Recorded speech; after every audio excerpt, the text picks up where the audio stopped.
Bismillah. Alhamdulillah hamdan katsiran thayyiban mubarakan fih kama yuhibbu rabbuna wa yarda. Asyhadu an la ilaha illallah wahdahu la syarika lah wa asyhadu anna Muhammadan abduhu wa rasuluh. Allahumma shalli ala Muhammad wa ala ali Muhammad. Sahabat Quran sekalian, alhamdulillah kita sampai pada ayat ke-8 dari surat Al-Mujadilah. Kalau di ayat sebelumnya, di ayat ke-7 Allah menegaskan bahwa ilmu Allah itu meliputi segala bisikan, maka di ayat ke-8 ini Allah langsung menunjuk hidung pelakunya, yaitu Allah membongkar perilaku kaum Yahudi dan munafik yang memang membandel. Mereka sudah dilarang tapi tetap melakukan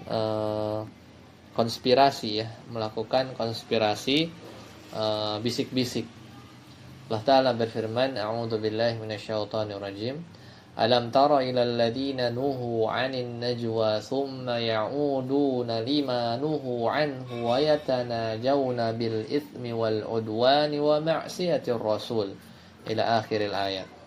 Jadi ayat ini adalah gambaran tentang penyakit hati yang termanifestasikan diri dalam lisan, oleh diri dalam lisan. Mari kita bedah satu persatu.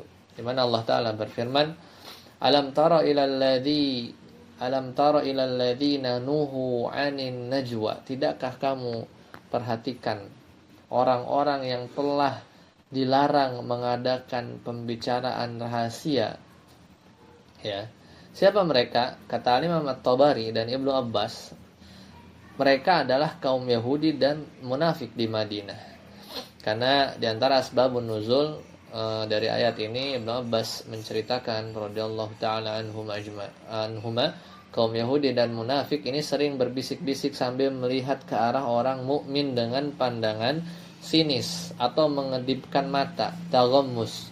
Tujuannya agar orang beriman ketakutan, mengira ada kabar buruk tentang keluarga mereka yang sedang berperang. Bahkan Nabi SAW sudah melarangnya. Tapi apa kata Allah? Tsumma ya'udun. Dia balik lagi kayak gitu. Ya. Kemudian mereka ulangi lagi. Alam tara ilal ladzina nuhu 'anin najwa tsumma ya'uduna lima nuhu anhu wa yatanajawna bil itsmi wal udwan wa ma'siyatir rasul. Kata summa ya'udun ini menunjukkan pengulangan yang emang disengaja oleh mereka. Mereka bukan lupa tapi memang membangkang. Dan ini adalah karakter orang yang sudah terkunci hatinya. Meskipun dilarang oleh lisan Nabi, mereka tetap merasa aman dalam kemaksiatannya. Kemudian Allah merinci bisikan mereka, wa yatanajawna bil itsmi wal udwan wa ma'siyatir rasul. Jadi mereka tuh berbisik-bisik dalam dosa, permusuhan, maksiat kepada Rasulullah SAW. Kata Imam Al-Qurtubi, al-ithm menjelaskan mencakup segala kebohongan dan hal-hal yang haram. Al-udwan ini permusuhan atau kezoliman, itu tindakan melampaui batas yang merugikan orang beriman secara fisik atau mental. Wa ma'siyatir rasul, ya, secara khusus Allah menyebutkan maksiat kepada Nabi Muhammad SAW untuk memuliakan beliau.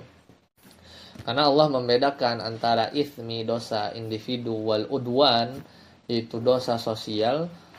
Ini serupa dengan peringatan Allah dalam surat An-Nisa ayat 114. La khaira fi katsirin min najwahum illa man amara bi shadaqatin aw ma'rufin aw islahin bainan nas. Tidak ada kebaikan pada banyak pembicaraan rahasia mereka kecuali pembicaraan rahasia dari orang yang menyuruh orang memberi sedekah atau berbuat ma'ruf atau islahin bainan nas, atau mengadakan perdamaian di antara manusia. Ya. Maka Allah Ta'ala membongkar tipu daya mereka saat bertemu Nabi. Itu orang Yahudi, assalamu alaik gitu kan. Mereka assalamu alaik. Itu Al-Imam At-Tabari dan Al-Imam Al-Bukhari meriwayatkan dari Aisyah radhiyallahu taala anha, kaum Yahudi datang dan berkata assalamu alaik, sepintas terdengar seperti assalamu alaik, tapi artinya apa? Assalamu alaik, mati kamu, racun kamu, gitu kan.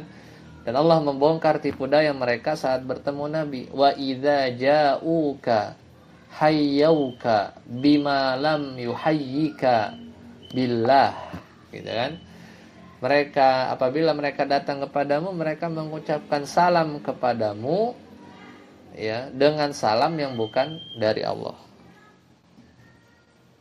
Ya, dengan salam yang bukan dari Allah Subhanahu wa taala. Maka respon Nabi ya hanya menjawab waalaikum dan juga bagi kalian. Dan ini tarbiyah ya. Aisyah mendengar itu marah besar dan membalas. Sampai Aisyah radhiyallahu anha membalas kematian dan laknat bagi kalian ya. Nabi Muhammad SAW langsung menenangkan, tenang wahai Aisyah. Allah menyukai kelembutan, rifq dan dalam segala urusan. Nah, dari sini para ulama semisal Imam Malik dan jumhur menyimpulkan kalau ahli kitab memberi salam maka jawablah dengan waalaikum ya. Allah sudah memberikan salam terbaik bagi nabinya ya, sebagaimana dalam surat An-Naml ayat 59, qulil hamdulillahi wassalamun ala ibadihi alladhina istafa. Katakanlah segala puji bagi Allah dan kesejahteraan atas hamba-hambanya yang dipilihnya. Nah, kemudian Allah Ta'ala melanjutkan wa yaquluna fi anfusihim laula yu'adzibunallahu bima naqul. Kejahatan mereka bukan hanya di lisan, tapi memang ada di batin mereka. Wa yaqulun, dan mereka berkata dalam hati mereka fi anfusihim laula yu'adzibunallahu ma naqul. Mengapa Allah tidak mengadab kita atas apa yang kita katakan itu, gitu kan? Laula yu'adzibunallahu bima naqul. Jadi logikanya sesat. Mereka mengira karena setelah mencaci Nabi, mereka langsung mati atau disambar petir. Kalau nggak gitu, maka Nabi Muhammad SAW bukan Nabi. Mereka nggak tahu bahwa Allah itu punya sifat Al-Halim, yaitu Maha Penyantun. Allah Subhanahu Wa Taala memberi tangguh, tapi tidak akan pernah lalai. Maka jawaban Allah, hasbuhum jahannamu yaslaunaha. Cukuplah bagi mereka jahannam. Pelajaran ya dalam akidah salaf bahwa kita mengimani bahwa azab Allah itu pasti, meski tidak disegerakan di dunia. Allah menunda azab sebagai ujian untuk makin menyempurnakan kehinaan mereka, orang-orang Yahudi dan orang munafik di akhirat kelak. Jadi disebut saja jahannam, disebut cukup hasbuhum jahannam, karena ia sudah merangkum dari segala jenis kesengsaraan. Ya, maka sahabat Quran sekalian, mari kita tadabburi ayat ini ya, bahwasanya ayat ini turun untuk orang Yahudi dan munafik, tapi ini cermin bagi kita. Pernahkah kita berbisik-bisik ya dengan teman untuk menjatuhkan orang lain? Kalau iya, sadarlah bahwa itu adalah najwa yang dilarang.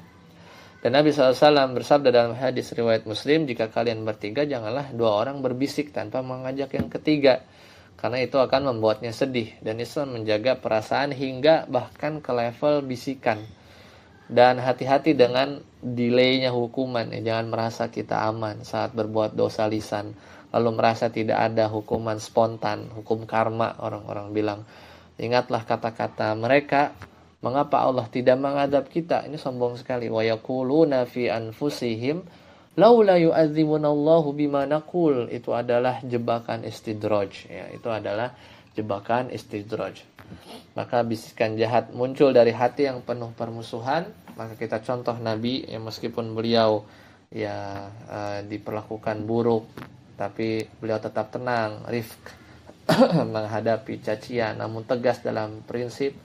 Dan jangan tertipu dengan keselamatan sementara di dunia, padahal di neraka hasbuhum jahannam yaslaunaha ya fabi'sal masir.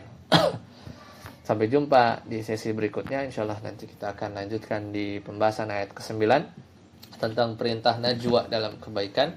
Fastabiqul khairat. Wassalamualaikum warahmatullahi wabarakatuh.